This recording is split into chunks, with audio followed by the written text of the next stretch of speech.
Welcome to the live special Big Rican on Sports podcast here. Our first episode on Twitch and, of course, on the Big Rican YouTube channel. That, of course, was Earth, Wind, and Fire. It is September 2nd, and we got Willie in the house.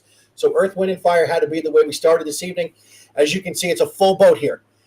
My Wise Guys co-host, JC Bluenote, the man, the myth, the legend, Willie Epting Jr., and, of course, Big Rican here. Let me tell you, everybody out here, how this all started.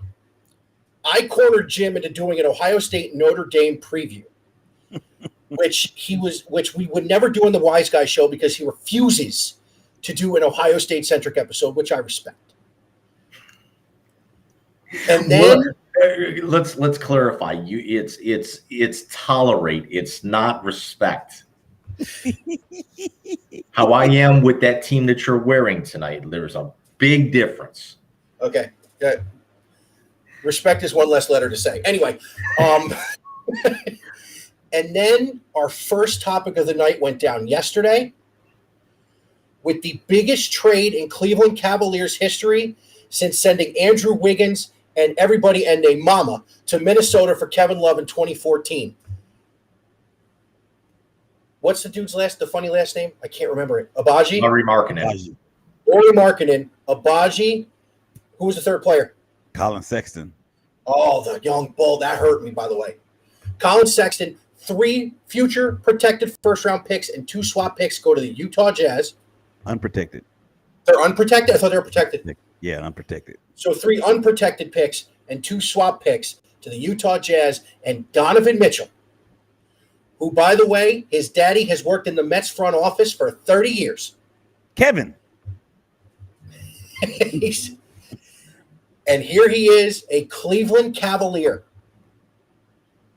So, Willie, when Jim and I and you started talking about this on Twitter yesterday, that's when you're like, can I jump on? Right. So I'm going to make a provocative statement real quick, and then I'm going to talk about something my buddy Nick and I, that Jim knows, went through last night. They can get to the Eastern Conference Finals and represent the Eastern Conference in the finals this year.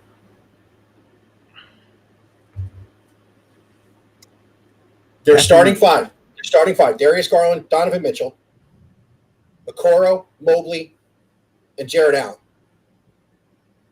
No one remembers they added 4 All-Stars. Yep, but no one remembers they added Brook Lopez in the offseason. So your second line is Ricky Rubio, Karis LeVert, Mobley's brother, Kevin Love, and Lopez, which means Dylan Windler and Jetty Osman will barely see the floor. I got better at that. Well, I got a feeling Chetty's going to be in there until they're ready to develop Mobley. I think Mobley starts the year with the Charge, the G League team, and then they bring him in. Okay, so Willie, you're the elder statesman of the basketball fandom in the room. Okay, what was your impression of the deal? And am I off my rocker? My impression of the deal was, or is rather, Danny Ainge is doing Danny Ainge things. And they're clearly in a rebuilding mode in Salt Lake City.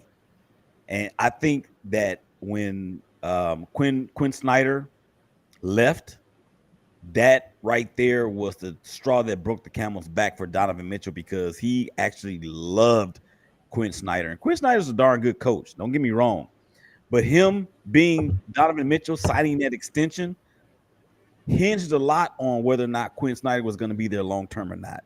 So when Danny Ainge takes over, he's going to rip the thing apart. He's going to strip it down, and he's going to build it back up. And the first domino to fall was Rudy Gobert, and now Donovan Mitchell. So now, who do they have on their team outside of the pieces that the Cavs just gave them that we really know about, other than Mike Conley? And he's clearly in the December year or December months of his career. I wouldn't say December, maybe October for Mike Conley Jr. But Danny Ainge, remember what Danny Ainge did when he was in Boston? He fooled everybody into thinking, up to and including the Philadelphia 76ers that they were going to take Markelle Fultz with the first overall pick back then.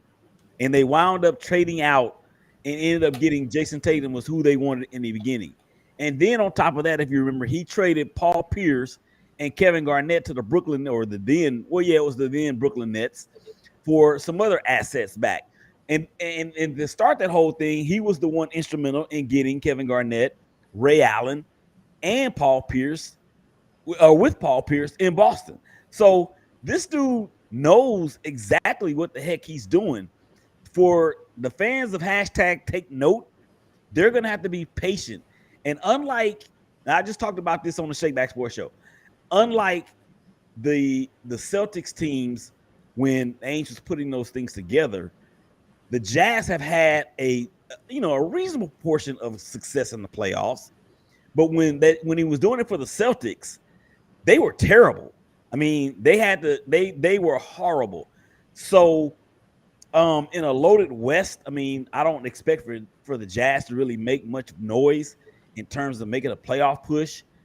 I think that is way too much to give up for Donovan Mitchell. And that's no knock on Donovan Mitchell because Donovan Mitchell is a great player. But you give up a haul like that for somebody like Anthony Davis or Jason Tatum. You don't give up those kind of assets for Donovan Mitchell. He's a great player, but he's not a superstar player yet. And I don't know if we've seen his peak. But another thing, too, that worries me about this is that they essentially traded one guard away that's 6'1", and got another guard in at 6'1", and now you still have two people in the backcourt that are both 6'1". That goes with 3 or 4 7-footers on the front line that can actually space the floor. Yeah, but one of them's now gone. Well, I know Markkanen was one of them that's now gone, but you still have the other 3. You still have the phenomenal on-ball defender in Isaac Okoro. You have the throw in the middle. And you still have veteran presence and leadership with Osman and Kevin Love. Jim, I want to go to you because I want to know what's going on the ground at home. What's been – now, granted, they're all talking about the morons on the lakefront right now. No, they're not. They're talking about the Guardians, aren't they? No, they're not. They're talking about the deal. Okay. What's going on the ground at home? If any of you, I very, very rarely self-promote. I did 25, 30 minutes last night talking all about this deal. When I messaged you guys yesterday, when the deal first came down, I was kind of in this same idea as you were, Willie, when you had said that's way too much of a haul. The more I sit back and I think about it, the more this trade makes sense and the more and more and more I like it. And not just as a Cavs homer. Again, 4 All-Stars now, because let's be honest, Evan Mobley should have been an All-Star last year, and quite honestly, should have won the Rookie of the Year. How he finished 3rd is an absolute robbery. But with this I'm gonna steal a line from one of the Cavs analysts on the local CBS Sports affiliate here. This is now the deepest Cavaliers team since. This is actually even deeper than any of the 5 LeBron Finals teams. And it's almost as deep as the Hot Rod Williams, Larry Nance Sr., Mark Price, Brad Doherty teams. Almost. I think if Mobley develops, it can be just as deep. Yes. So I thought it was too much to give up at first, and then I thought about it this way. That backcourt is going to be a problem for everybody in that division. Pete just hit number 32. I'm sorry, Polar Bear. My Mets are on in the background. I apologize. When we do the October baseball one, I'm starting with Wake Me Up When September Ends. Because that's the one. So this is a problem. Does Milwaukee have the backcourt to guard these guys? No. Does the Bulls? You can make an argument. I'm going to put them 3rd in the East right now behind Boston, and I'm going to go out a little out of left field here. I'm going to say Miami. I don't think it's out of left field. They just went to the Eastern Conference Finals. Look, there's still something about Miami. The dysfunctional Suns in Brooklyn don't get any respect out of me. I'm sorry. None. See, here's my argument where people say that they gave up too much. The 3 unprotected first rounders, yeah, but as competitive as this team's going to be, they're back end.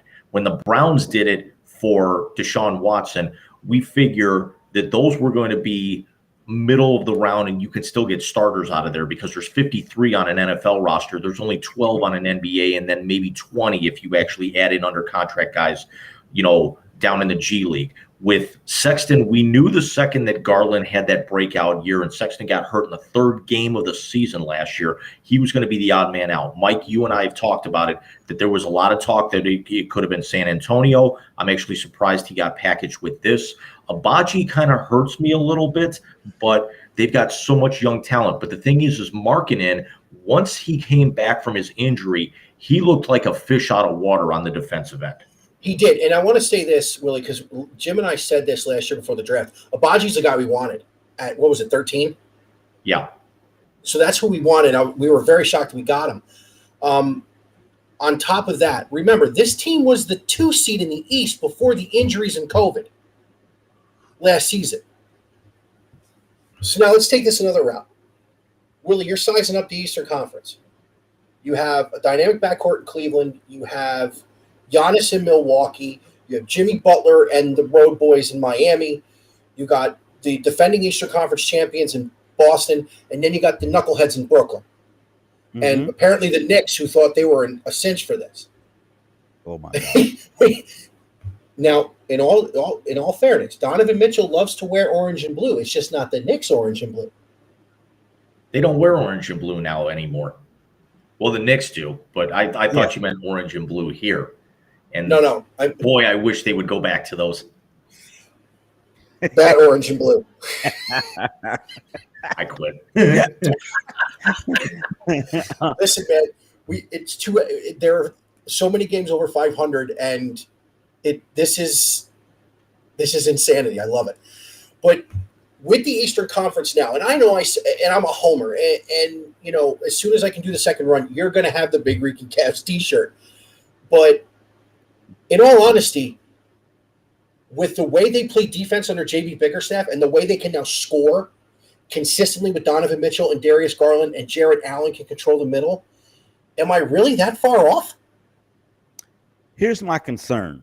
Okay. Because the obvious talent is there, the depth is there, and and on a side note, I'm really glad that this took place so we can really put with LeBron re-upping with the Lakers. I'm really happy that we can finally put the rest of any LeBron talk returning to Cleveland. But in terms of what you mentioned, the probably the biggest concern I have is the fact that those guys are both 6'1", and that they're going to be the target of a lot of matchups when they have to go and play defense, because there are a lot of big guards in the East. There are. Okay? You're talking about Jimmy Butler. You're talking about Jason Tatum, who can play the 2 or even the 3, and he's 6'10". You're talking about not necessarily Kyrie Irving because he's only 6'2", but he plays bigger than that, and of course Donovan plays bigger than that too. But that would be, I guess, my most pressing concern is the lack thereof of size by those 2 guys on the defensive end. Other than that, everything else that you guys talked about, I'm 100% on board with. Does this make them a top 4 talent team in the East? I have a hard time putting them in front of Boston. I have a hard time putting them in front of, say what you will, I have a hard time putting them in front of Brooklyn. I have a hard time putting them in front of Miami, and I have a hard time putting them in front of Milwaukee, because Milwaukee has that monster who is going to be really, really pissed off coming into this next season. Well, he don't have his big man running mate anymore. His big man running mate's in Cleveland. But he's still there.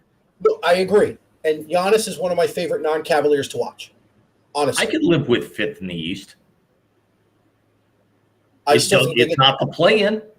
No, it's not the play-in, but I still think they get to the 4. I honestly do.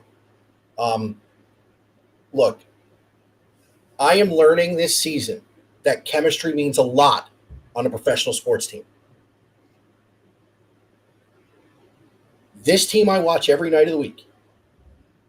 The chemistry in that locker room and that clubhouse is paramount to what they're doing.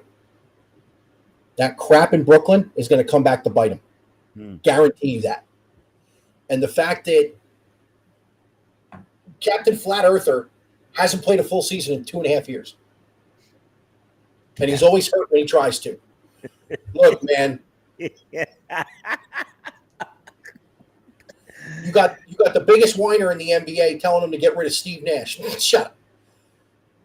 They added Markieff Morris because they needed a thug. That roster's good. That roster's old. Someone put up a great stat today. The 3 teams in Cleveland, the average age, 23. That's big. That's the guards, the Browns, and the Cavs put together. I think the average age of the Cavaliers is 22.6. Correct. So they're young. They're hungry. They feel cheated from last season. You don't have to give a small town like Cleveland a chip on their shoulder. These boys have one, and now they got a chip on their shoulder with a budding superstar. Let me bring one more thing up, Mike. Those 3 teams you mentioned, look at the marquee talent on each of those. We've cracked on him for 6 months. When he gets back, Deshaun Watson is going to have a massive, massive chip on his shoulder, and he is an all-world talent. We'll see how it works here. Jose Ramirez took a pay cut as one of probably the 20 best players in all of baseball to come back for 5 years for the town that he grew up in. And now you've got all of this talent loaded on the Cavs, and they're all 20. Mitchell's going to be 26, I think, by the All-Star break. All of that talent is going to be 26 or younger in the starting 5. Look at how much this town has come back that quick. Agreed. And then you also see what let's talk about his reaction. Did you guys hear what Windhorse had to say? No. Apparently he was golfing, and when he found out that Garland, Allen, Okoro, and Kevin Love were not in that deal, he started running around the golf course screaming like a lunatic. My father was golfing. He heard about it. He almost started doing the same thing. I sat at my desk and went, whoa. Because as soon as I saw it, I was like, I got to tell the boys. We're going to have Alex on, the Bulls fan, to talk about this too. Oh, yeah. He's not going to be happy with the fact that they just announced that Ball's going to miss the start of the year. Yeah, I just saw that too. One last piece of this, and then I would like to get Willie's take on what else came out today in the world of sports. Now, we're going to let our man go because he does look like he's a little sleepy tonight. I feel you. Let me put it this way.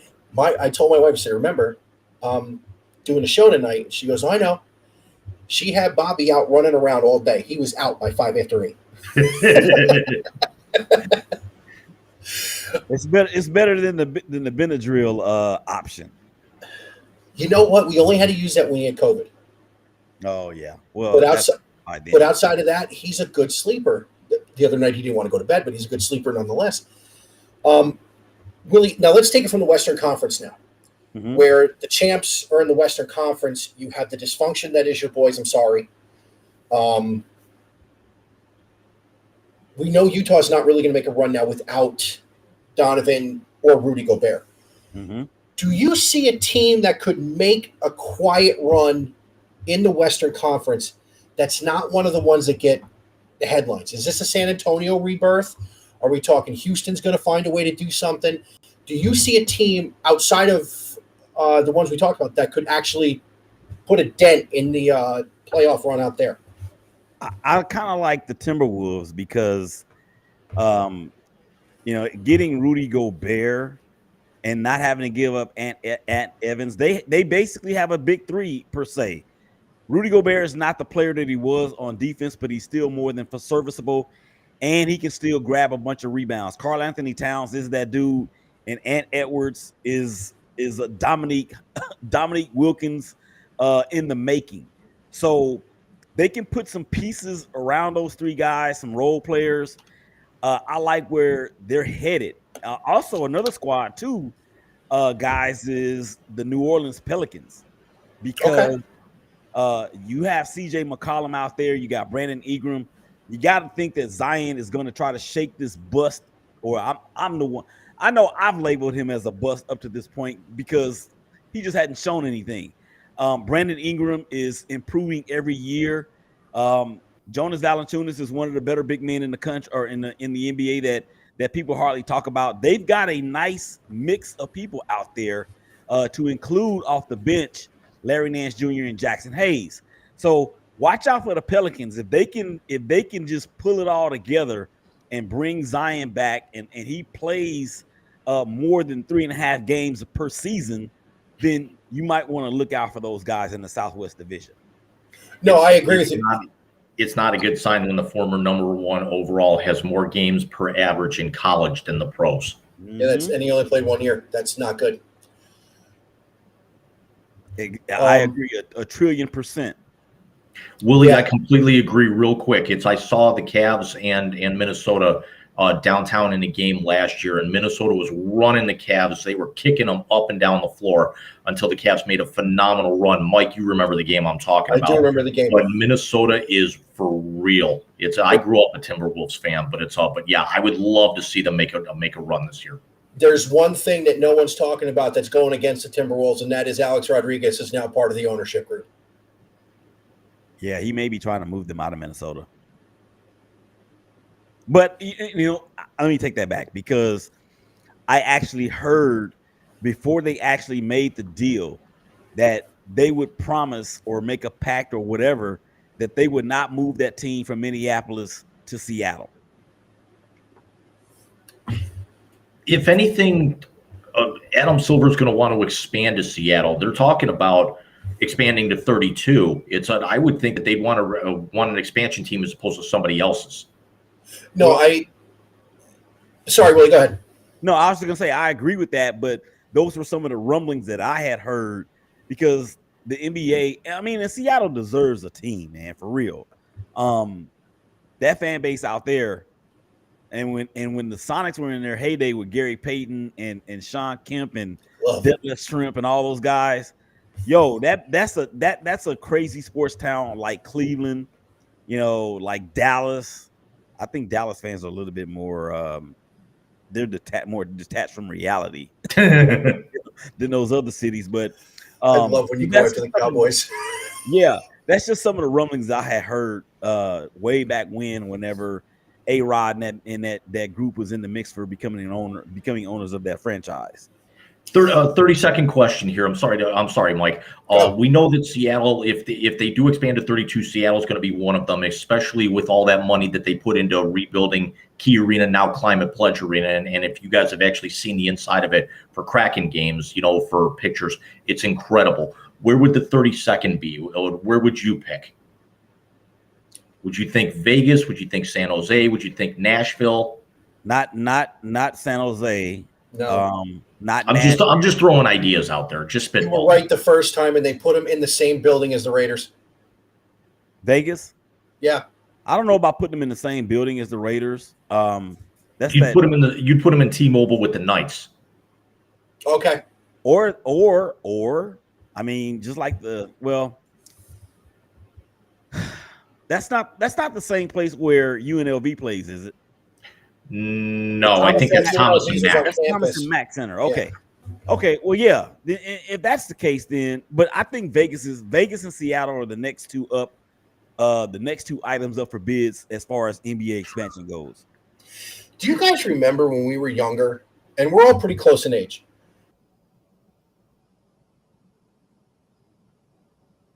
Close your mouth, Mike. What? Man. Okay, we were all close in age, and that's the last thing we heard. Close your mouth. I heard you say that, man. Come on. Because you were like this.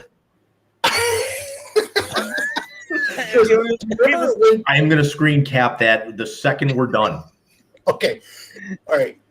There was something funnier happened last time Willie and I were on here together. I didn't have the light that Steph uses for her lives. Willie goes, "Why is it so dark?" I said, "Puerto Rican in the summertime." And And punt. Right. All right, so going back to what I was saying, remember when Vegas was just nothing but gambling and girls, and now we're talking 3 major sports franchises. This is crazy. When people didn't want pro sports in Vegas because of the gambling, now you can gamble on here. Mm-hmm. Speaking of gambling, let's get to the biggest gambling-induced thing that's happened in the last 5 years. And it comes out today that as of 2026, the college football playoff will expand to 12 teams. Thank you. I've been asking for this for years. Willie don't like it. I see this. Let me tell you why I like it, and let me tell you why I don't like it. Let's start with why I don't like it. It's too many teams. It's too many teams. They're trying to be the NFL. Here's why I do like it.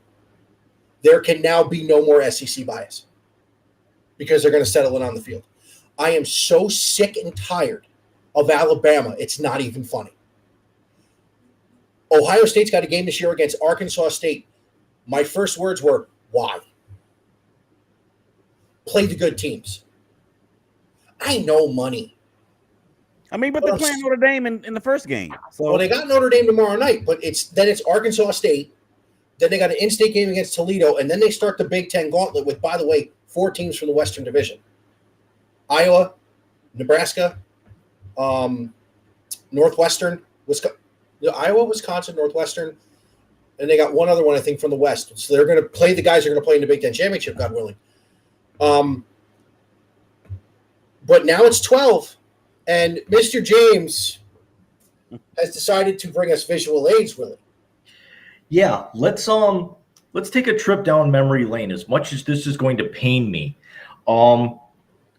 if you're a subscriber to ESPN Plus, what they did is they put every CFP playoff since the first one in 2014. So they seeded how all the teams ended up. I've got 3 visual aids for everybody tonight. The first one, this is the 2014 bracket when Ohio State won. This is how it would have looked if we had this 12-team playoff. All right, so what I'm looking at here is Bama was the 1, Oregon the 2, of course, Florida State the 3, the Bucks were the 4. So your team that would have played Alabama was an 8-9 between Michigan State and Minnesota. Mississippi, I'm sorry. I left my glasses at work, gentlemen. I apologize. Baylor and Boise would have played and gotten to Ohio State. Either one of those would have been a lot of fun, man. Well, First of all, you're missing one. I don't know how you're missing it. Where's Baylor? Baylor's number 5. Across from it's Baylor and Boise. I'm sorry. Yeah, Baylor and Boise. So TCU and Kansas State were the 6-11, Mississippi State, Arizona. Oh, I like that. So the top 4 get a bye. You have basically the play-in game, so it would have been, we might have gotten the matchup from the next year's CFP with Alabama, Michigan State. Ohio State would have got the winner of Baylor and Boise. I like that. You think that's how they're going to do this one? That's what they've already said. That's what's going to happen. It's the top 4 are going to get buys, and then you're going to have play-ins for each of them. Now, whether or not they reseed this is another story. But I mean, they said that they want to have this in place by 2026, but they're also trying to push the conference commissioners to be able to get it going in 24 for the expansions. Mm-hmm. See, I like that. I like this setup, Willie, and I want to ask you this question. Do you not like it because it's so many teams and it seems it's like it's going to take away from the regular season of college football, or do you just not like them playing that long of a season? No. I probably shouldn't have said that I don't like it. I didn't like the 4 because I actually talked about this myself, and I did a similar thing. I just didn't have this very, very beautiful visual aid that JC has up there. But I actually talked about the same thing in terms of if we were to see this last year, and if you guys remember the Baylor and Oklahoma State game at Jerry World for the Big 12 championship, where Baylor held Oklahoma State out of the end zone by 3 inches, they still would have both made it in this scenario. Willie, I'm going to ask you to hold that thought. Mike, can you please go to the next slide? Well, how the hell do I do that? Okay, then maybe it's me. Ask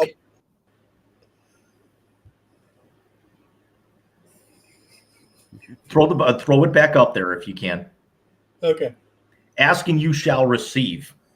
Oh, this is what last year's would have looked like. Mm-hmm. We would have. Okay, so first of all, let's go to this side of the bracket. Yeah. Do you see the right side of the bracket, Willie? Yeah, but this is the it's thing, all Big though. Ten. Yeah, but look at here's my question though. Why is Baylor at number 4 and Georgia? Okay, let me ask you this first of all. Is this the preseason or is this was the actual one?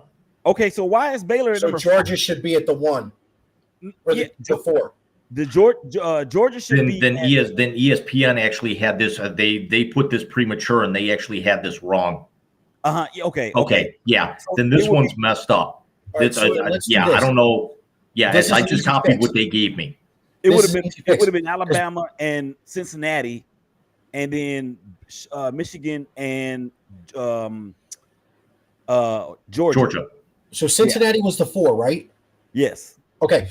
So that means you got Cincinnati on this side of the bracket on the left underneath Alabama, and Georgia was over here in 3. So Georgia would have gotten the winner. Take Baylor, Cincinnati, and Georgia and just rotate them counterclockwise one. Basically. So then Georgia would have gotten the winner of Notre Dame, Utah. Okay. Michigan would have gotten the winner of Ohio State, Michigan State. Bama gets the winner of Mississippi or Oklahoma State, and Georgia gets the winner of Baylor and Pitt. Well, in actuality, this would have been incorrect too because Ohio State would have been slated at number 6. I think they were 5. The Buckeyes were 7. They were 7 in the final CFP poll. Yeah. You know what? I think that's where this came from. I think this was I think what they did is they seeded based off of the final CFP poll. Okay. That's where this looks a little weird. So they seeded everything not for how it would have shaped up, but actually how it ended. But what I like about it though is like that game between Baylor and OK State. Okay, my play nephew or my nephew by friendship and family ties is an assistant coach for Oklahoma State. I actually had him on the show right after the game against which they lost to Baylor. And those guys for Oklahoma State, they really thought that they had that game in the bag because they forced so many turnovers from Baylor that game. And they were still able to pull it out. But what I like about it is that in this particular situation or this scenario right here, you would have had a rematch potentially when those guys met up later on down the line as they advanced throughout the playoff. I would have liked another shot at Big Blue too. Let me throw one more up there real quick. You should just be able to hit over. There you go. This is, if we're going by current preseason rankings, this is what it would look like right now. Hold on. How the heck is Clemson 4? Well, here's what what I did is I took the coaches and the AP poll, basically took all of their rankings, smashed them together, and divided by 2. So Clemson right now is 4 in both polls. Yeah, I understand. I don't get it either, but that's how it falls. Well, they're actually ranked number 4 preseason. Right. That's what this is. This is the 2022 preseason. They are the top 5 are the same in both polls right now. Mm-hmm. Who's the 5? Notre Dame. You should know this. Yeah, you should know this, Mike. You of all people. That's because 4 and 5 don't belong there. Anyway, so and actually now that you mentioned, I did know that. Okay, so the question stands. They lost their defensive coordinator. They were hot garbage last year and didn't even get to the ACC championship game, and yet they're the number 4 team in the country. Who's Dabo paying off? That's Dabo. Or who's Dabo paying off? Mm-hmm. I'm not losing my mind here. The last time we saw Dabo in a big game, he got his rear end handed to him. That was by LSU. No, that was by Ohio State in the Sugar Bowl. Okay. But here's the thing: look at where you have everything right now. You've got the SEC, Big Ten, ACC champions. You've got an at-large SEC as the 3. You've got the top independent. You'll have a Pac-12 champion in there, and then you'll have 4 or 5 other at-large teams. This actually also means, even with the expansion, you could still have a group of 5 party crasher get in there somewhere. Yeah. I think Fickle's going to be there for a few years coming. Yeah. Enter the Pittsburgh Panthers. Well, they're ACC, so. Yeah, that's what I'm saying. You're saying, why is Clemson there? Do we think that Clemson is better than Pitt? No. So I think Pitt right now, well, they beat West Virginia last night in the backyard brawl. Why did they play the backyard brawl in the very first game of the year? Because they haven't played it in like 11 years. Yeah, they always did that. They always put it early in the year. I grew up a Pitt fan, the Alex Van Pelt era. But yeah, why they always scheduled because it was always Big East ACC for the conferences that they were in, so they had to schedule it out of conference early in the year. It still doesn't make sense. Right. Well, I'm just remembering when they played it at like week 15. It wasn't that long ago. It was when it was in rivalry week. Yeah, I remember that too. Mm-hmm. Yeah, so that's why it threw me. I was like, why are they playing this game so early? But that makes sense the way that you explained it, JC. Here's my thing too about this. This is going to set up for somebody. There's going to be a Cinderella that's going to come out of this somewhere. This is an opportunity for what used to be Boise State to really actually get in there and do something. And that part of it I like. Another part of it that I like, and then I'm gonna get out of here because I'm already 10 minutes overdue and I feel my eyes closing. Another thing that is going to do, guys, is those upper echelon players that did not want to play in the bowl games out of risk of injury. And we saw that with Jake Butt and so many others from Michigan when he tore his ACL in a bowl game. Well, if you're in the playoff and you have an opportunity to win a national championship, you're probably not going to be so quick to say, I'm going to sit this one out to get prepared for the draft. So in that instance, we're going to see a better quality product, the more quality or the more of the superstars and stars that remain on the teams throughout this run, then we'll get better football play going forward. I think it eliminates blowouts in the first round too, to be very honest with you. I mean, the last couple of years, Jim and I did New Year's Day this year where our February show where we talked about the best games of the New Year's Six were non-CFP games. Mm-hmm. So, hey, hopefully they get it done. I can see it happening in 25 more than 24, to be honest with you, Jim. Were they talking the 24 season or the 23 season, the 24 championship? No, they were actually the preliminary report that I read. I want to say it was through CBS originally, and then ESPN broke it. I think it was a Reuters or an AP report that everybody picked up on. Is they wanted to actually have it in place by the time, even if they were still working through the specifics, they wanted to actually the CFP committee wanted to have it ready by the time the mega conferences jumped in 24. So it was going to be the 24 bowl season. The 24 bowl season. Okay. That's what they're pushing for. Well, so basically what that means is this, and I'm going to get out of here, guys, is that the NCAA assholes,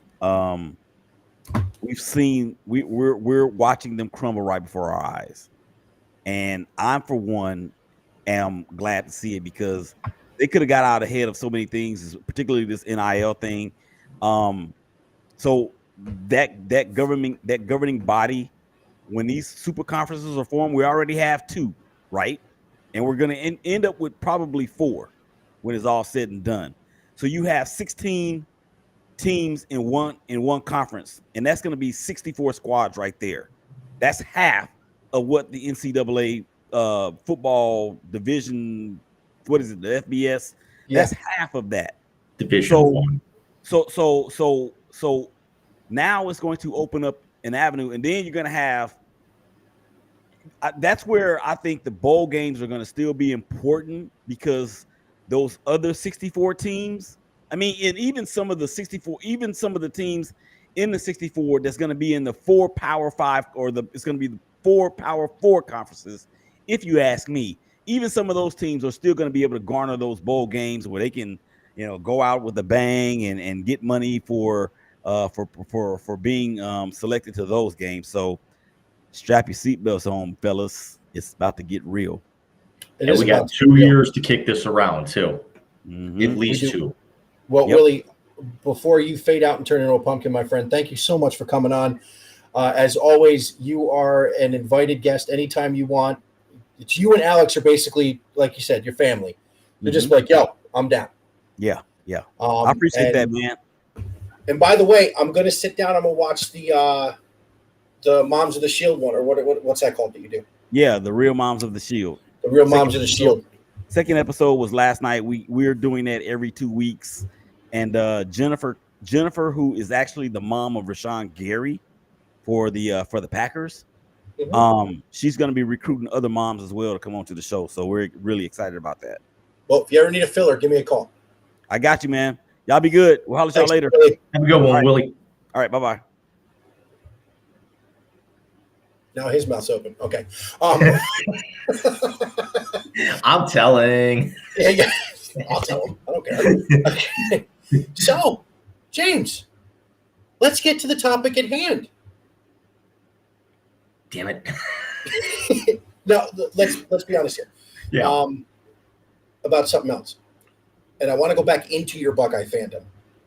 You know who's going to be at the game tomorrow night? Could it be the 20th anniversary of the championship team? First of all, I got that game sitting over there. Creedy's gave it to me years ago. And I can't believe it's 20 years. Dustin Fox, the starting free safety for that team, was he's one of the co-hosts on the afternoon drive on 92.3 CBS Sports Radio here. So he's actually I don't even think he was on today because he's already on his way down for tomorrow. They were down at Grantland doing a thing tonight in Columbus. I'm going to an Irish thing on Sunday up here, and I don't have many green shirts that aren't like a golf shirt. So I'm wearing my Nick Mangold Jets jersey, speaking of that 0-2 team. Although I should start wearing it more. I want to touch on one last thing before we get to tomorrow. And that one last thing I want to touch on is Savali and Plesac go on the IL today. Yeah. What happened? Savali, I'm not 100% sure. Plesac hurt his hand, and you're never going to guess how. Was he playing with a drone? No. Okay. That was remember that series where they lost 3 out of 4 to the Mariners this past weekend? Yes. He gave up a home run early on in one of those games and punched the mound and hurt his hand. He went down to a knee, punched the dirt, and hurt his hand. According to the report. And I think Natalie said something about that or retweeted it from somebody.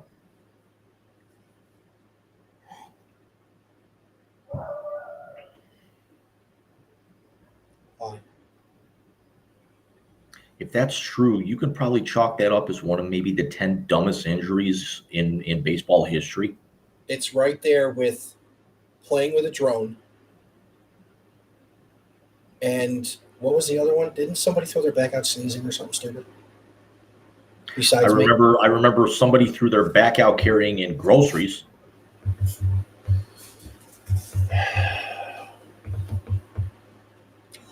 All right, let's get to the other thing because I'm going to have a headache thinking about this.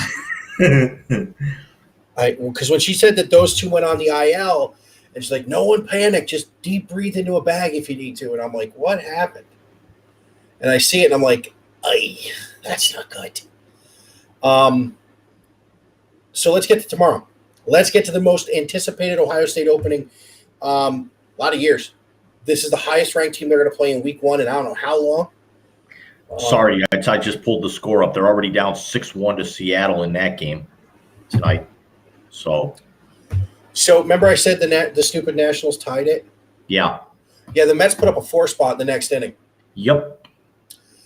My favorite moment of tonight, by the way, was Tomas Nido hits a sacrifice fly to score the 3rd run.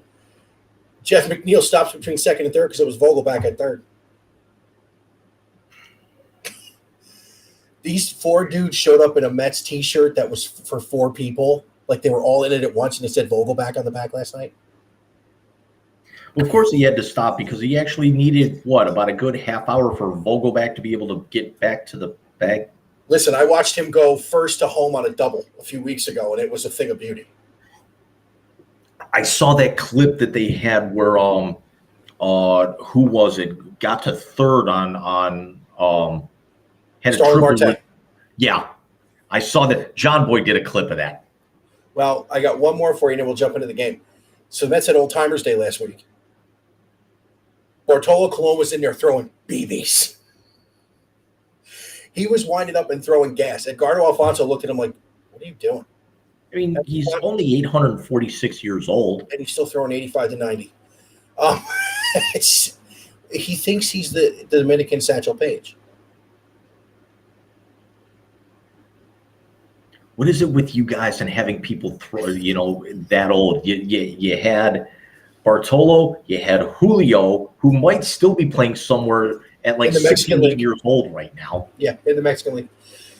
I think him and Colon were on the same team in the Mexican League, to be honest with you. Playing with Jake Taylor? And Tolbert. All right, it's officially a Wise Guy show. Anyway,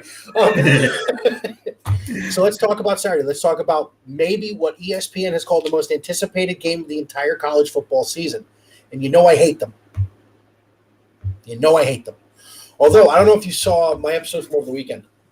Holly Rowe was at Buckeye practice. She's going to be on the sidelines.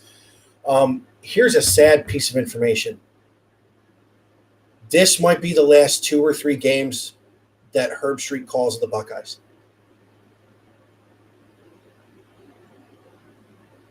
Listen, man. Have you seen the clip of Corso going around today? I have not. I know you're going to send it to me.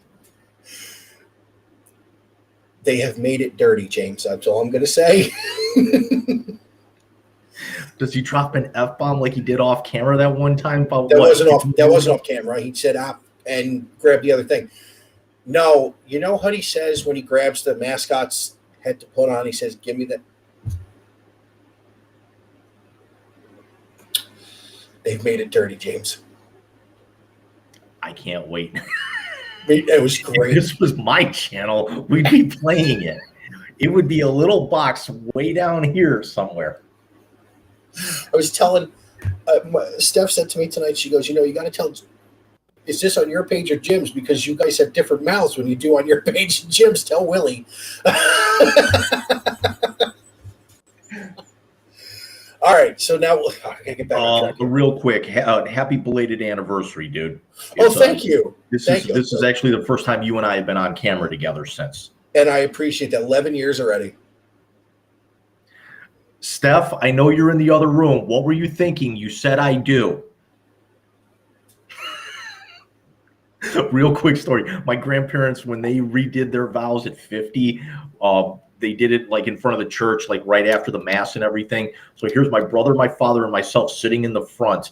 And the priest goes, if anyone here can object to these two, my grandmother is 70 years old, looks right at us and says, don't you dare. And the 3 of us are just sitting there, Mr. Burnsing. The whole church is laughing. Okay, now I just had the shot of that in my brain, by the way, of the 3 of you sitting there, Mr. Burnsing it.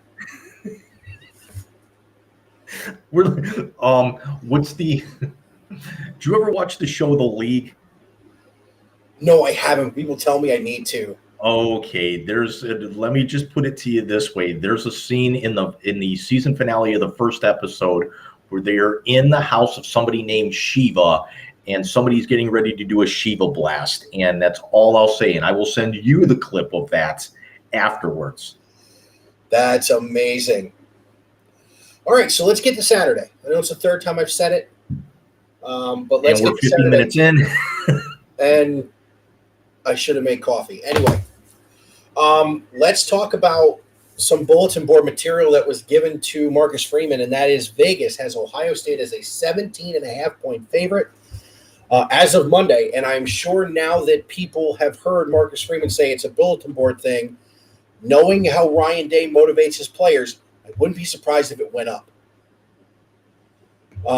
Let's talk about what we're talking about. It's a first-year head coach in his first regular season game at his alma mater in one of the most difficult environments to play in all of college football. And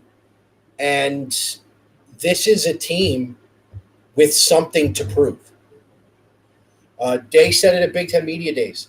11-2 in a Rose Bowl win at most schools is a great season, not at Ohio State.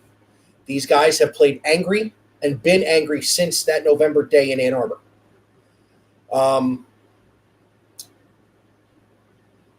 You have done your research. I have done my research. Let's start here. How does Notre Dame slow them down?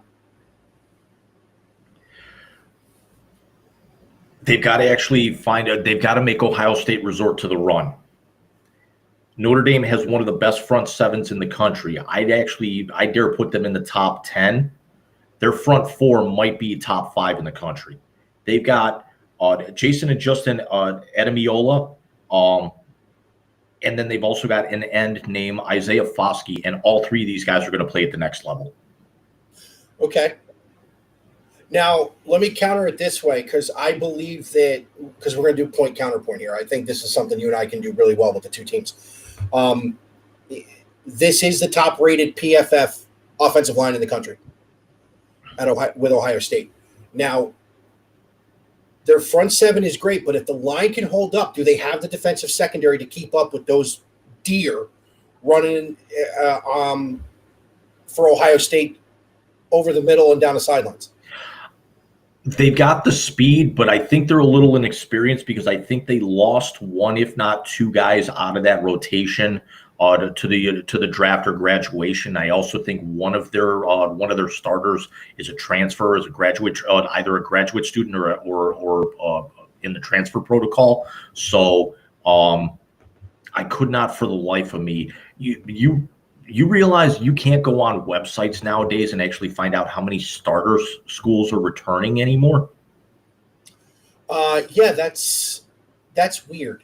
I'm sure you can go on to school websites and do that, and there's not really. You got to do some due diligence, at least preseason. Yeah. Well, see, that I like, because I'm willing to do that. Here's my concern from an Ohio State offensive perspective. It is that front seven. They did struggle a little bit. They struggled mightily against Michigan. They did struggle a little bit against Utah, who had a great front seven until they got the passing game going. I think Utah was a good test in comparison to Notre Dame.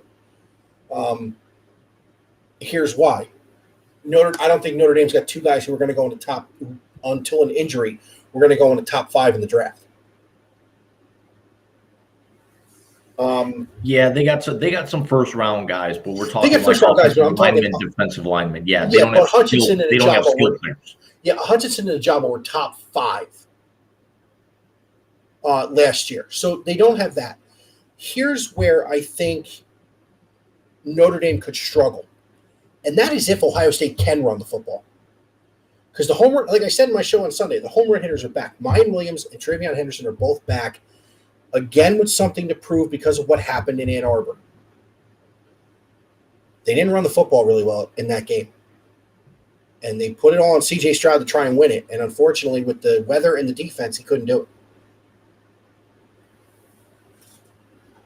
But the thing I'm most looking forward to is what Holly Rowe was talking about. I don't know if you saw her little video.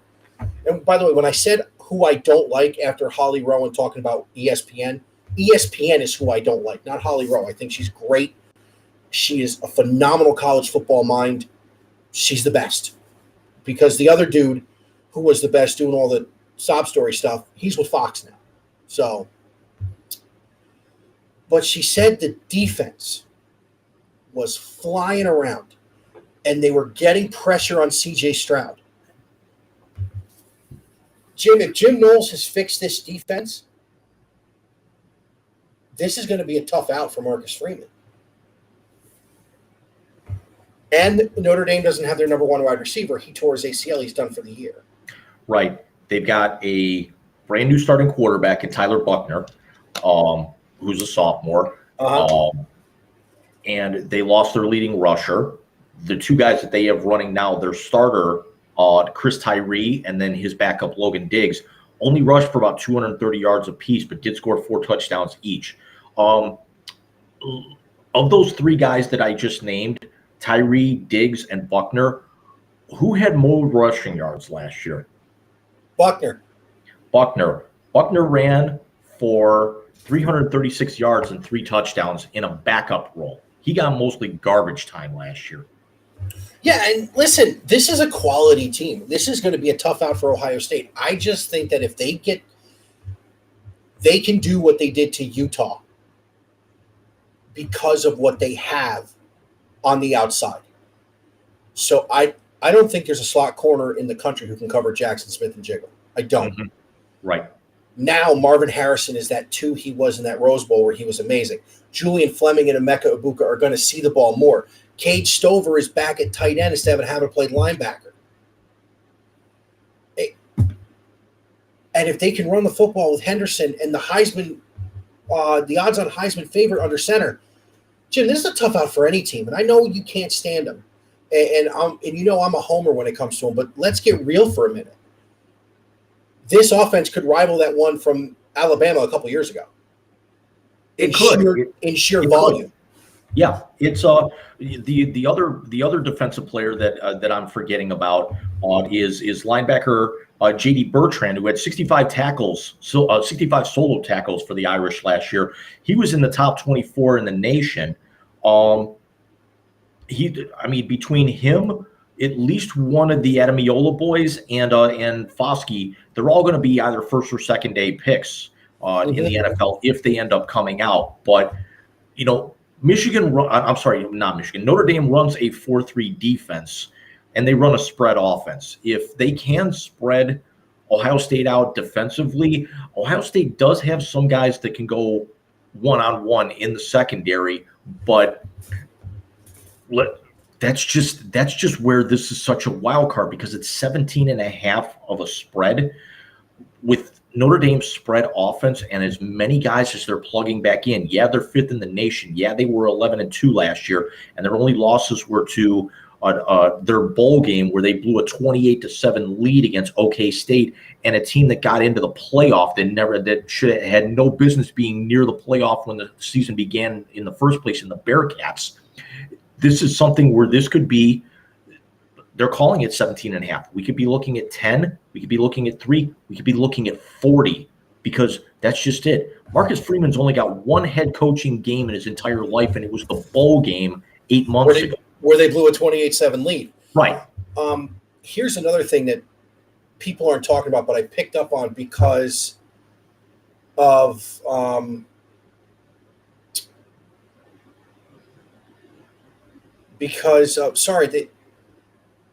they went to a 2012 game with Johan Santana, and I looked over them like, why is he? They're playing the Nationals. It's Cincinnati helmet. Anyway, squirrel. So I'm sorry. So what I was saying was, the one piece of wild card that no one's talking about, that I don't think he's getting enough attention, Jim Knowles brought his defensive captain from Oklahoma State. And I think that's going to be massive for this. Plus, is it Ugalele is the one defensive end they got from USC, and Jack Sawyer? Yes. Okay. I think I call him Tualele over the weekend, which I think is the quarterback from Clemson, now that I think about it. What is it with their defensive ends? Ugalele with the Browns, who just made the 53 for the second year in a row. Tommy Togiai. It's, Togiai was a tackle. They're screwing with us. Togiai was a tackle. Still defensive players that we can't pronounce. Yeah. So here's bringing over his defensive captain in the secondary was huge. Jack Sawyer and his buddy on the other side seem to have taken that next step. I think what they can do is, if they can run a version of what we used to call the Rushman package, when you had Bosa, Chase Young, Bosa, just taking dudes out. Buckner's a mobile quarterback, but he hasn't been really hit yet. Right. If he was doing garbage time and running the ball, yeah, he's been hit as a runner, but he's never gotten a shot when he's been in the pocket.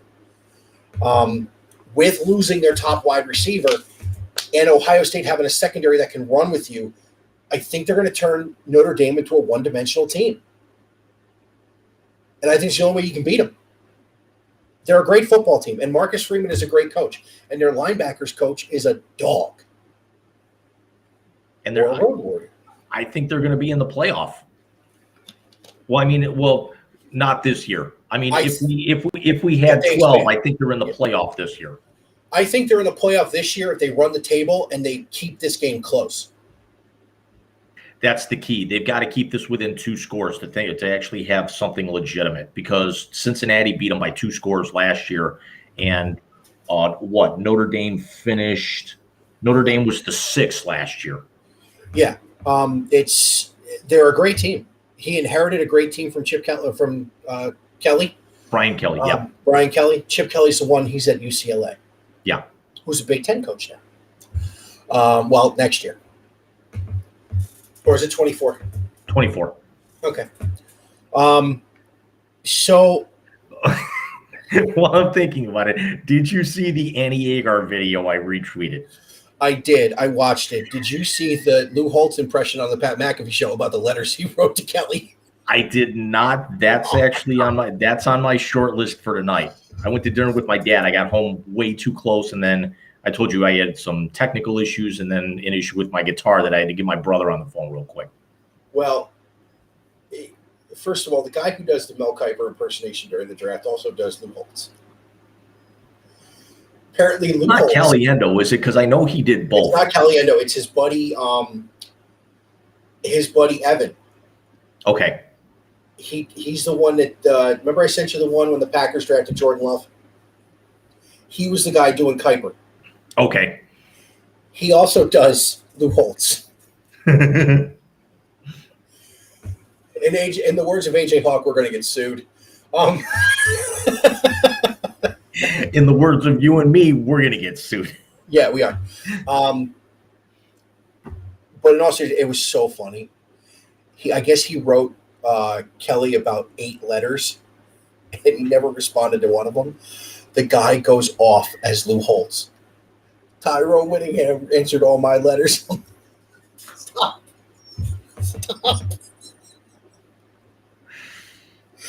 Oh my God. Exactly. Just throw him. So my last two parts of this for the game on tomorrow night. For those, we have 2 people still watching. For those of you watching, 8 o'clock, ESPN, Fowler, Herb Street, and Holly Rowe are going to be on the call tomorrow night. Game day is there. Maybe the last time. Game day will be there for the big one in November too. But this could be the last couple times game day is there too. Not necessarily, because they've done game day games that they're not covering. That maybe Fox or somebody else had the primetime broadcast on. Yeah, but do you think that NBC, CBS, and Fox are going to want ESPN on campus? Come on. Yeah, but the other thing is that any of those others, CBS doesn't do an on the road, Fox doesn't go on the road. Fox, big game Saturday goes on the road. Oh, that's news to me, because I thought it was still a studio show. It is. Again, I'm a cord cutter, so I only get whatever ESPN Plus is playing. It is for most weeks, but they go on the road for special big games. Like they'll go on the road for Red River. They'll go on the road for Michigan, Ohio State. They'll go on the road for stuff like that. Especially now that Urban's back. Yeah, but also keep in mind, those are all games that Fox has rights to. No, I understand that. And I don't want to see Coach Corso not put Brutus on. I just love that stuff. So going into tomorrow, You have two teams with something to prove. You have two teams with title aspirations.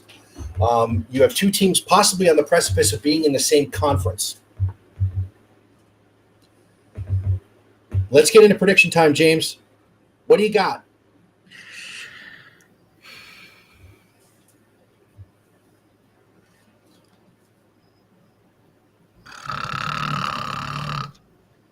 Wake up, Jim.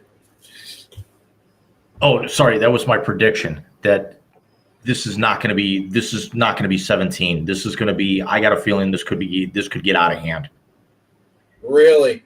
Michigan is, I'm sorry. Why do I keep saying Michigan? Oh yeah, that's right. That was the team that spanked the Buckeyes the last time they were in a big game that meant anything. Notre Dame only returns 59% of their entire 2021 offensive production, which was 93rd in the nation coming into this season. There's no way you can go into one of the most hostile environments in college football against a team with an axe to grind that did not get into the playoff for only the second time in the last 7 years. And the only other time that happened was they were ineligible. You can't go into their primetime opening the season with this much aspiration and expect this to be competitive with a rookie coach, a new offensive scheme, and essentially you're missing your three biggest skill players between quarterback, running back, and wide receiver that either graduated or got hurt. This is Notre Dame's biggest. This is going to be a massive mistake, I feel. And they say that, you can't win or lose a national championship in the opening week. Somebody better tell South Bend. Ohio State lost it in week 2. Yeah, but the difference is a lot of the times if you have a marquee matchup like this, let's say, what happens tomorrow night with Oregon and Georgia, those two teams are top 15 going head to head. You've got Florida and Utah tomorrow night, I think, as well. Is that in the Swamp or is that out west? According to how they have it drawn up, it's in the Swamp. I'm wondering also if it might be neutral site because it was just like, the little box score ticker thing. But you got 3 marquee matchups like that. The thing is that they're all very high profile matchups that with strength of schedule may not hurt in the long run. But if you go out and you absolutely lay an egg tomorrow night, you're done. And you don't have a championship game to bolster your schedule. Exactly. I was just going to say that they don't have the 10th data point, or whatever they call it, that Heather Dinich calls it. I think you're going to hear a lot of this tomorrow night.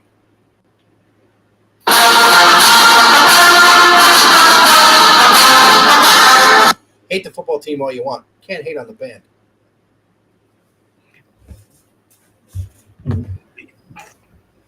Funny thing, my elementary school stole that as the school's fight song.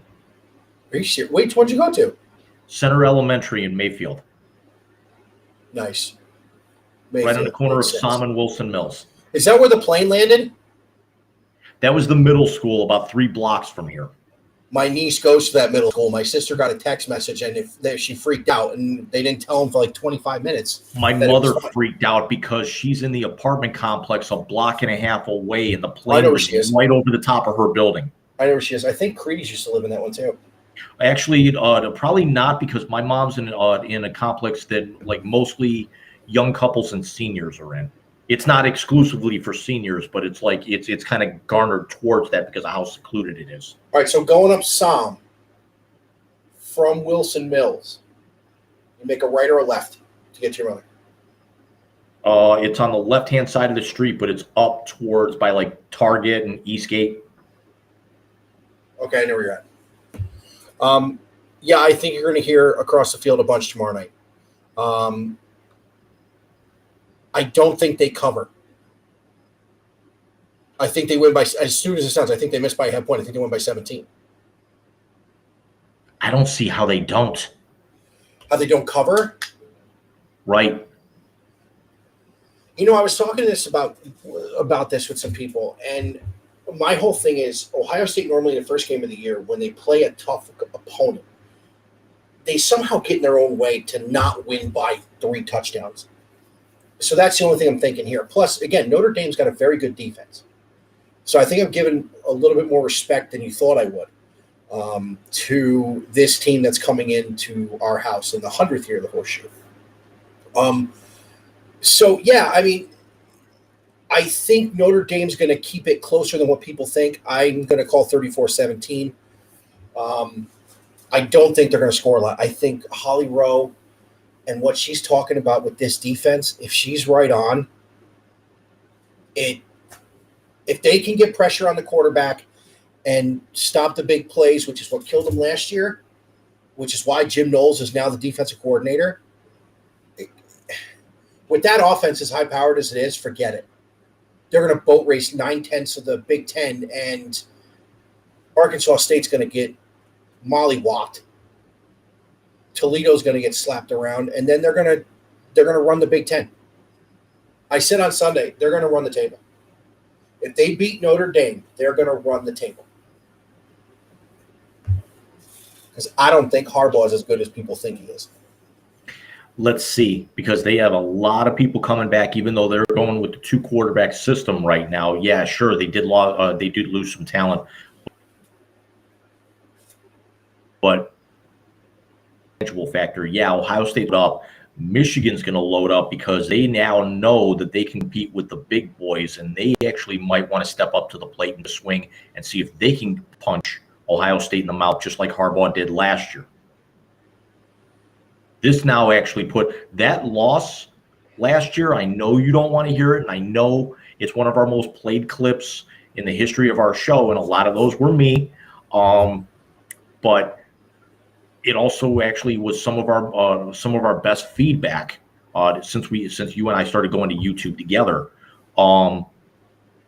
But I think that is actually the thing that jumpstarts this rivalry again. And I know we'll actually have that as we get closer, because now it actually means it's not Browns versus Steelers where you've got one stomping all over the other for 20 years. This was a competitive game that Michigan went up and Ohio State went up and got smacked around for 3.5 quarters. And it's exactly what Michigan needed to say, hey, you're not going to walk all over us anymore. We are going to punch you in the mouth, and we are going to ground and pound you, and we are going to force you into submission, and we are not going to get walked over for 5 rounds anymore. No, and listen, if anything is going to – it's a lot of parallels with 1969, which kickstarted the 10-year war. These 2 coaches do not like each other. Just as long as one of them doesn't try an onside kick. Or go for 2 because you can't go for 3. Oh, I was referring to what happened earlier this week. What happened? The Dublin game. Oh, yeah. That was the topic. That was my last sports note. How is he still employed? I said that was the entire thing. He is 15-30 in 6 years up there, or not even 6 years, 4.5 years. He's never even sniffed a bowl game, and he's lost 8 in a row. His seat isn't just hot, it's nuclear. And we're talking about Scott Frost at Nebraska, for any of you wondering. Yeah, I understand. Did he win a national title there? Where? Nebraska? Frost, yeah, when he was a quarterback. That's yes. why he's there.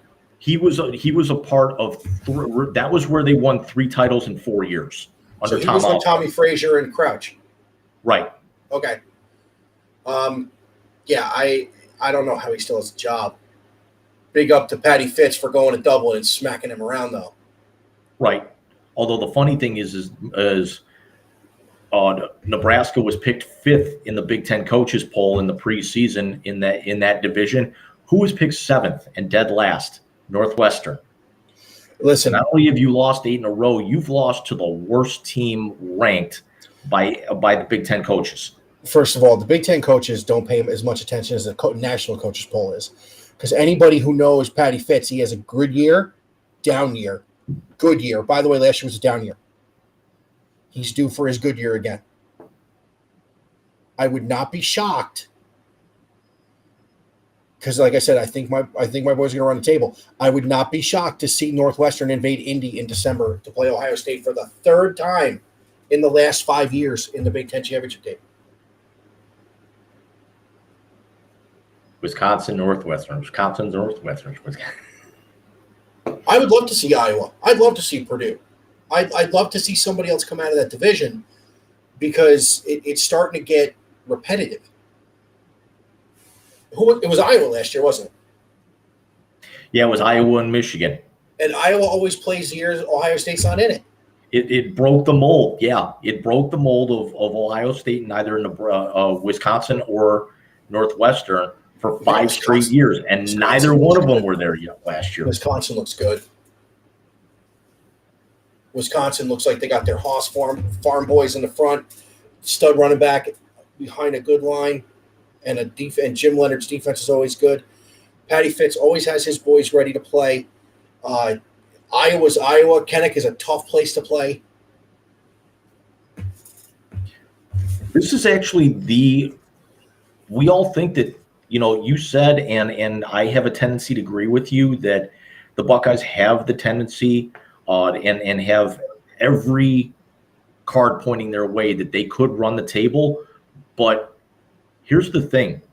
This is not like how the last couple of years in the Big Ten have been where, it's Ohio State and everybody else. We knew that Michigan was going to be very good by about week 4 last year. We just had no idea that they were going to be that good. But you've got, never count out Michigan State regardless of how bad they are. James Franklin always finds a way to play Ohio State tough. You've got Harbaugh, you've got Wisconsin. You'd love to actually see Kirk Ferentz, make another run here. This is not cut and dry for the Buckeyes. No, it's really not. I mean, they're half of their division pretty much is, but could this be a year where they get that close and they're steamrolling everyone and they get tripped up like a Purdue a few years ago, like Michigan State? Could it be somebody that you don't expect to trip them up when they're not looking? It very well could be. So let me go into my library here.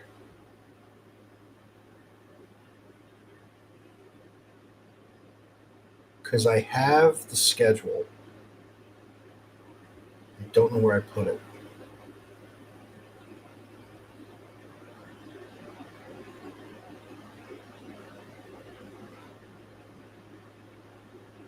Because I used it on Sunday.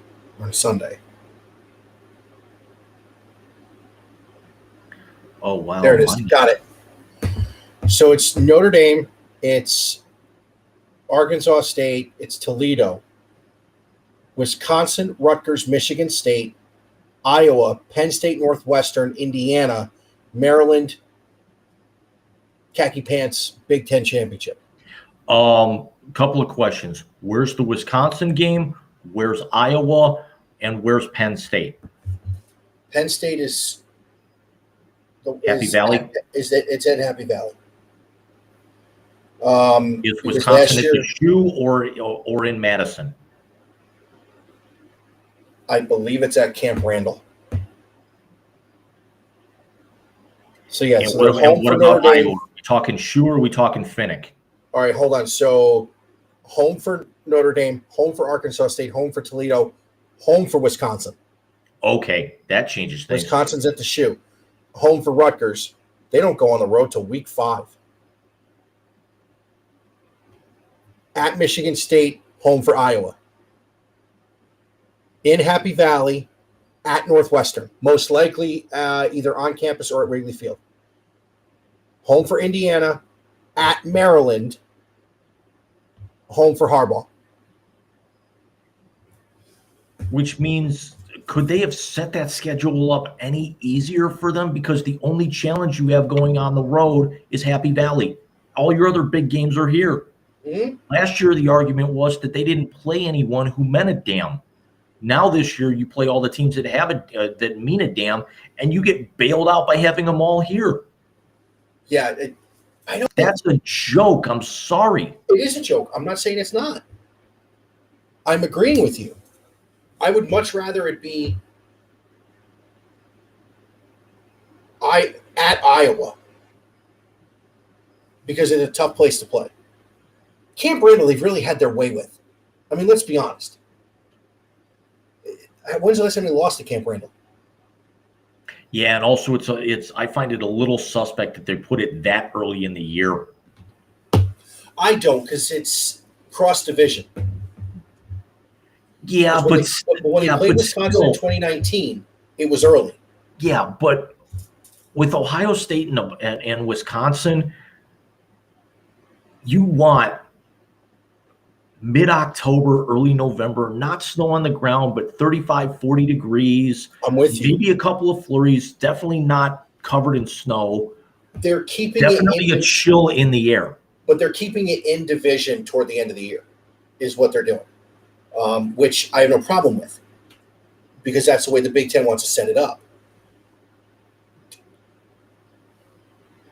If they don't run the table, they have no game outside of Notre Dame that would be impactful enough to keep them alive, to get into the dance. They don't. Right. Because if you go to Happy Valley and lose, let's be honest, again, where they get tripped up. Well, then again, the last few times that Penn State's beaten them, it's been at the shoe. No, it was at Happy Valley. The one in 2016 was at Happy Valley. That was a blocked field goal, which I still to this day blame on Urban Meyer. Yeah, it's if that happens, yeah, they've got nothing else on their resume because of the cushy way that the schedule is set up. That you had every other winnable game at home. You had no other challenge. Yeah, unless this runs into the last time they went to Maryland and played the big one the week after, because that was the year that they were the number one defense, and they put up 60. Was that the Hurt My Feelings game? No, Hurt My Feelings was at home.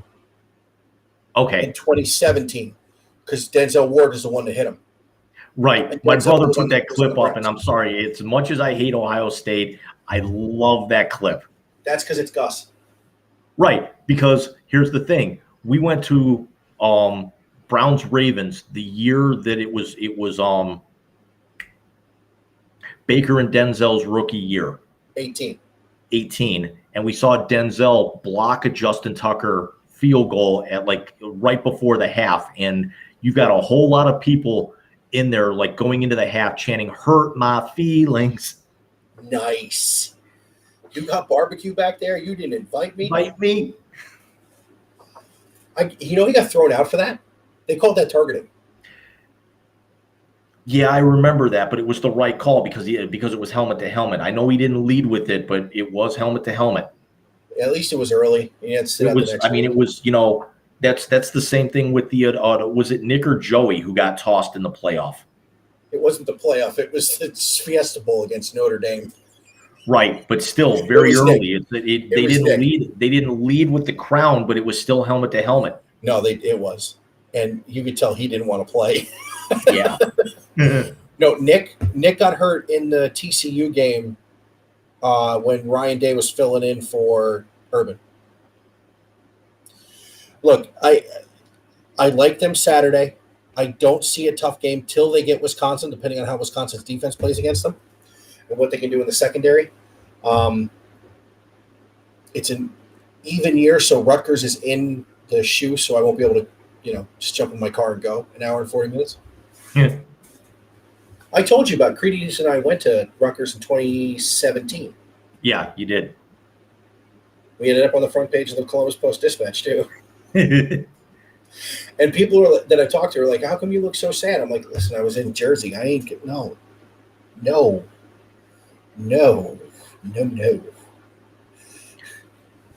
Real quick, I actually was looking up something that I'm going to ask you about here in a minute. That Utah-Florida game is in the Swamp. It's in the Swamp. Okay. Yeah.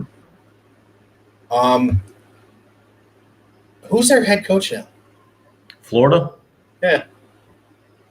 I should have known this. It's not Dan Mullen still, is it? Oh, no. They actually left him on the plane. They left him on the tarmac. That's right.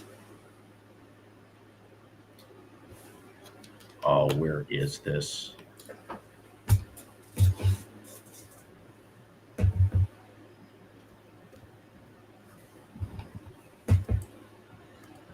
Mets won, by the way. Good. Billy Napier. Okay. So let me pose this question to you before we get out of here tonight. Real quick, Cleveland area football, Nordonia beat Mayfield 48-27. I wanted to catch a couple of Mayfield games this year. You mean with their fresh head coach? Most famous person to come out of Nordonia. Denzel Ward. Mike the Miz. Oh, yeah. Have you seen that T-shirt, speaking of Denzel, where his uniform's cut into thirds? It's the Nordonia Knights green, the Ohio State red, and the Browns brown. I have not, but that's actually kind of cool. It's the T-shirt company that's up in Lake County. That's not CLE Clothing. It's not 216 because I think 216 is going out of business. No, I think it's CLE. You might be right.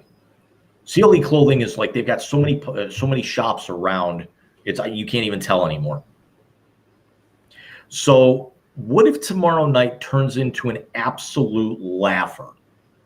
Are you staying with it to see how bad it gets, or do you flip over to one of the other two? Or do you flip over to something else? Or, I mean, are you like watching everything going into it, or are you watching Oregon, Georgia, or Florida, Utah leading into it? I got barbecue stuff tomorrow. I'll be doing that. If it turns into a laugher, Mets are in a pennant race. Being brutally honest. I want to see what the name of the company is.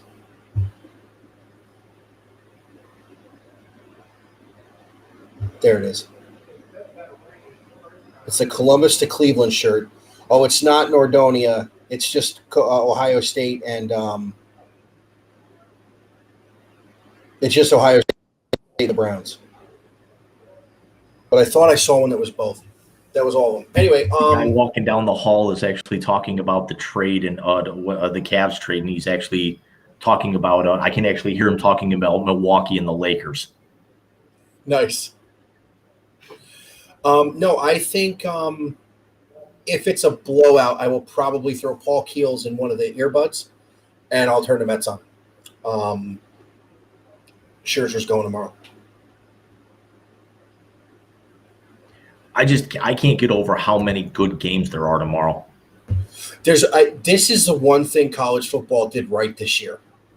They loaded up. You've got 4 marquee matchups on the opening weekend, technical opening weekend. Let's run through a couple other ones. Let's run through Oregon and Georgia, where Georgia's defensive coordinator is now the head coach at Oregon from their national title run. Georgia's got too much. It's in Atlanta. The Ducks have got to come across the country. It's not Mario Cristobal anymore with his offensive mind. Right. I like Georgia. How about you? I can't go against them. You are the defending champions, regardless of how much you lost. You are still the champions. What did Ric Flair used to say? To be the man, you got to beat the man. So there's let's see, who else is tomorrow? Florida, Utah. I like the Utes. I like them too, but you know me. Yeah, I know you. It's in the Swamp. New head coach, something to prove. Utah having to come all the way across country, and by the time that game kicks off, it's going to be like 4 o'clock. They're all going to be thinking on 3-4 o'clock local time instead of 7. Yeah, well, they're also bringing back the majority of that defense. I understand that. Yeah, they are 7th in the country, and Florida, I want to say, is like with their, with all the votes they get, I think they're in the top 35, but you don't go down to the swamp that early in the year and expect the result that you're looking for. And no I can see that as a Magic? Gator fan of 35 years. No Mormon Magic? LSU, Florida State. How bad is LSU going to beat the hell out of that team?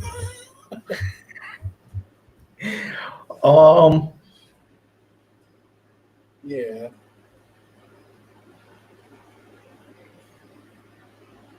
That could be one of the ugliest games of the weekend. Who does Alabama play?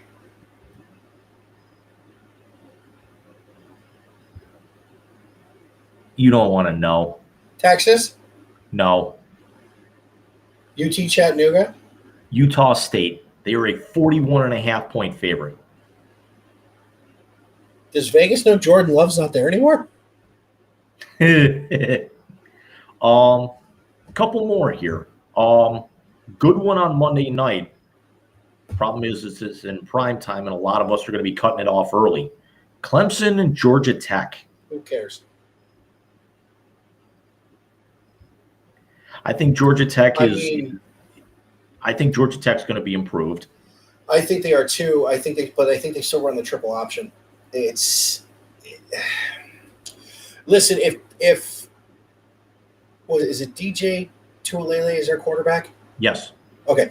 If he plays the way he can play, they're gonna smoke whoever they play in that conference. I don't until they have to play Pitt, which I'd love to know where that game is, or if they even play them.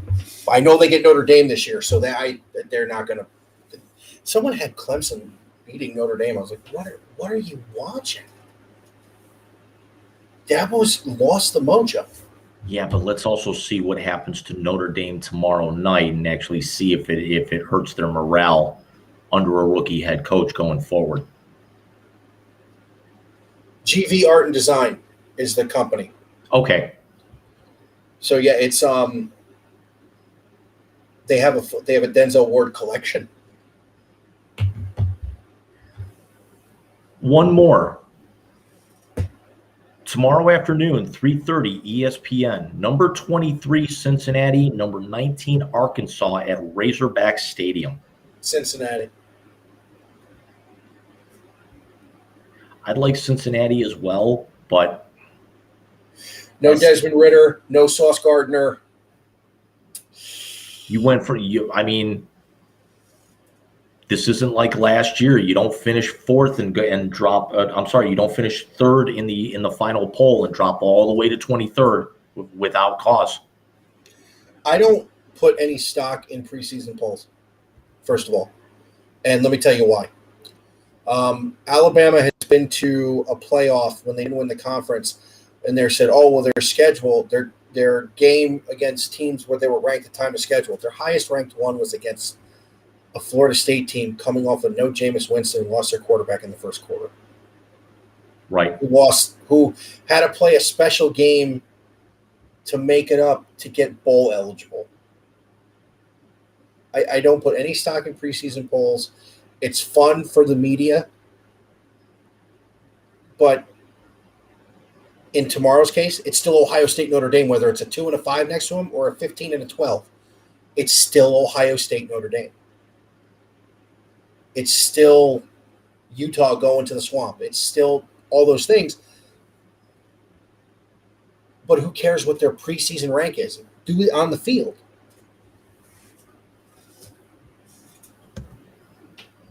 Sorry, I was just glancing through. No, you're good.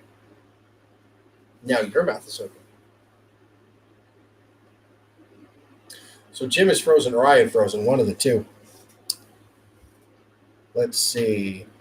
ESPN, Serena Williams lost. Did she? Yeah. Okay. Speaking of Serena, did you see the trivia question? The crazy thing that happened the other day with her? No. It was either August 27th or 28th, 21 years to the day. On that day in 2001, Serena Williams won at the U.S. Open. Albert Pujols hit a home run. Yes, Vlad I did see Senior. this. How cool is that? Yeah, it's and BGO got a hit and Dante Bichette and Vlad Senior. Yeah. And then 21 years later to the day, she wins, Pujols homers, Cave and BGO, Vlad Jr., and Bo Bichette all get base hits in the same night. I'm going to make one statement. I'm going to make two quick statements here. One controversial, one not so much. Number one, I am glad that Serena's done. I've never been a fan of Serena. I cannot stand the way that, I understand being a competitor, but I cannot remember the last time I ever saw her be gracious in defeat in the way that she bullies umpires over the years. So I'm glad that she's officially gone. And there's something about me that thinks that Pujols gets to 700. There's something about it. Me too. He's 6 away with 6 weeks to go. He just needs to beat A-Rod. And he's 3 away from passing him. He's 2 behind. Yeah, no, I think he gets there too. He gets to 700. Last piece I want to get into because it's getting late. God, I'm old. Yeah, and I got a whole day. I got a big day tomorrow doing nothing. We got we're going to a barbecue. A guy I grew up with, him and his wife are throwing it tomorrow, at 3, and then the Irish Drinking Festival, as I call it, is Sunday. Even though this isn't a watch, I'm trying to figure. Yeah, I could be there by 3. Nice. We did Winking Lizard tonight for dinner. My dad and myself. Nice. Oh, I miss those guys. Winking Lizard wings, dude. Not a wing person, but I actually know the families that started it. So my mom and I were talking about them the other day. But yeah, no, we got that tomorrow, and then because all the drunks that ran the Irish Drinking Festival all have kids now. They have a big kids barn set up. So we're gonna take Bobby up so we can go through that thing, and then Monday just relaxing because after Tuesday I am off till the 19th. God, I hate you. You do not. You know, the only time off I've taken this year is because I had COVID. Yeah, it's terrible. So there will be some more Big Rican content coming out, of course. I don't know if he's watching or not. I don't know if you saw on Facebook. John lost his mom. Yeah, I did see. John, John. Yeah, absolutely, John. If you're watching, we're with you in spirit, obviously for me anyway, being as far away as I am. As far as Big Rican content, I am going to get into a post-game reaction, probably Sunday night or Monday. It'll be a recording I put up. I'm not going to go live for that one. Hopefully Twitch worked out well. I can watch it on my phone. It's been streaming great. So we'll see how the response is. And then toward the end of this month, we're going to have 2 Wise Guys shows as soon as we can, obviously. First one's going to be on your page, and we're going to talk about the suspension.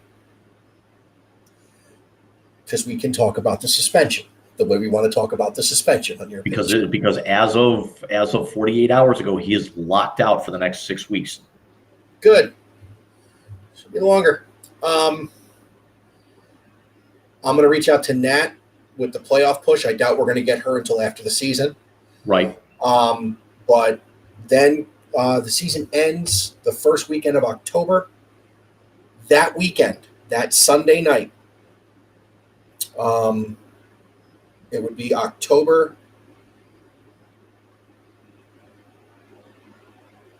That's not 30th. Oh, 1st, 2nd.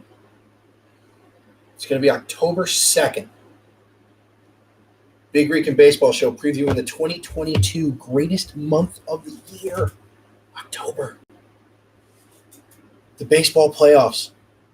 So if it's Big Rican Baseball Show, you know our good friend from earlier tonight will be on with us. Alex from Row 7 obviously will be there.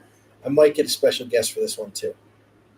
And also, while we're thinking about it, our partner in crime of the Wise Guys Elite, congratulations on Alex for the news he had earlier this week. Oh, yeah. They closed on the house, right? Yep. That's awesome. That's awesome. So maybe he'll have a studio in this house, and it will sound amazing when we have him on again. Right. Jim, I know you've had a couple of things come out in the last few days. The Scott Frost nuclear one, and of course the one on the trade. What else is coming up with the JC Sports Note? Because hockey's coming too. Yeah, it's very much so, especially with the Vancouver Canucks signing JT Miller to a 7-year, $56 million contract earlier today. My Buffalo Sabres signing Tage Thompson, who holds a special place in my heart because he was a draft pick of my of my St. Louis Blues, and then got flipped in the Ryan O'Reilly trade, which actually ended up getting us a cup. Got signed to a massive contract extension last week as well. But yeah, we've actually, NHL camps will break here in about 3 weeks. We'll be ready for those. We're going to probably end up putting out something this weekend, either whether it's college football or baseball related. We're definitely going to get that going. And this weekend, it's a lot of downtime in R&R. About the only major thing I've got on my schedule is AEW's All Out with Adam and my brother on Sunday nights. But other than that, it's a lot of free time. Going to be a lot of Netflix, Twitch, and video games, because that's been my thing lately, is just watching random Twitch streamers. Nice. Twitch is a lot of fun. Even if you don't comment, just watching. I've heard that, and a lot of the guys from Twitch put it on TikTok, which gets funny. Right. So as far as Big Rican goes, obviously, we will have a reaction from the Ohio State game. I'm going to try and do a small a couple years ago before Bobby, I actually sat down every Saturday morning and did a Buckeye preview every Saturday morning. I won't be able to do that. I won't have time, but I will try and get reaction to each game in, except Arkansas State, because I don't agree with them playing them. We've got the Buckeye baseball, the Big Rican baseball show coming up at the end of September, beginning of October, previewing the postseason. What do you say you and me and Alex preview the NBA sometime early October? And Absolutely. Then it all leads up to the extravaganza. It all leads up to the day that, if I'm not mistaken, my wife has said she will leave. And it is the 1 year anniversary of the Wise Guys Sports Show. We got our new logo.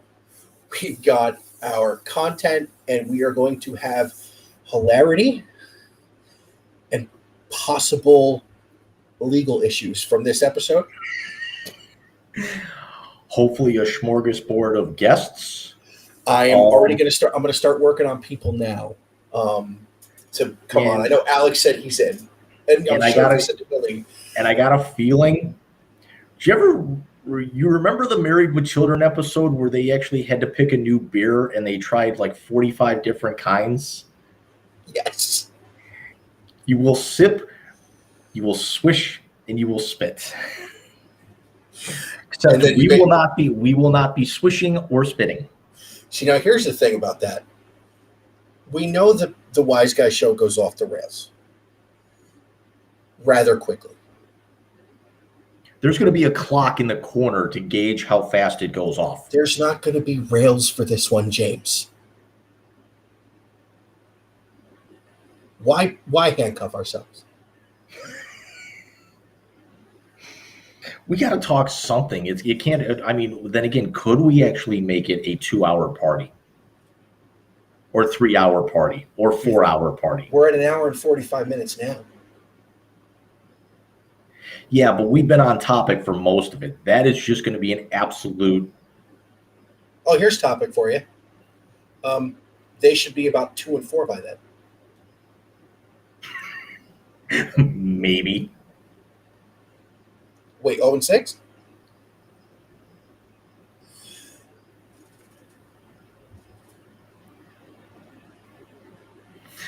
How did the line go in Major League? Which one? Now you're going down in flames, and I want to be there when you go splat. That was the second one. First one. No, you're right. Second one. Second one, when she bought the team back from Dorn. Yep. For $1. Or sold it for $1 and bought it back at a substantial profit.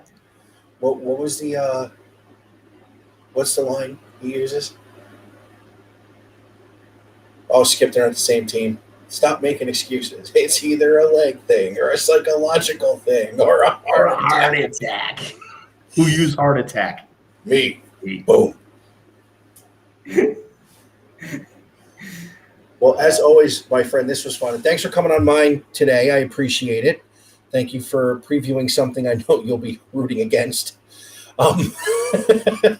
If I'm even watching it, let's be honest. Yeah, that's true. That's true. I mean, I will be peeking, don't get me wrong. I will be peeking in from time to time, but I got a Hallmark movie on. I got other games going on. I'm definitely going to be paying more attention to the Florida-Utah game as a diehard Gator fan. I'll probably have something else going on in the background. I'll be in the gym most of the weekends, so but I will be paying attention to this in some capacity. All right, and I'll be in touch over the weekend, obviously, text message, what have you. So thank you, everybody, for our first Big Rican on Twitch. And obviously, Wise Guys will be on Twitch when it's on my page. As always, Big Rican can be found here on YouTube and now on Twitch, Big Rican 18. Facebook, Big Rican on Sports. Twitter, at Big Rican on Sport. Google, Anchor, Breaker, Spotify, Amazon, Pocket Cast, Radio Public. Have a wonderful Labor Day weekend, James. Enjoy yourself. We will see you guys very soon.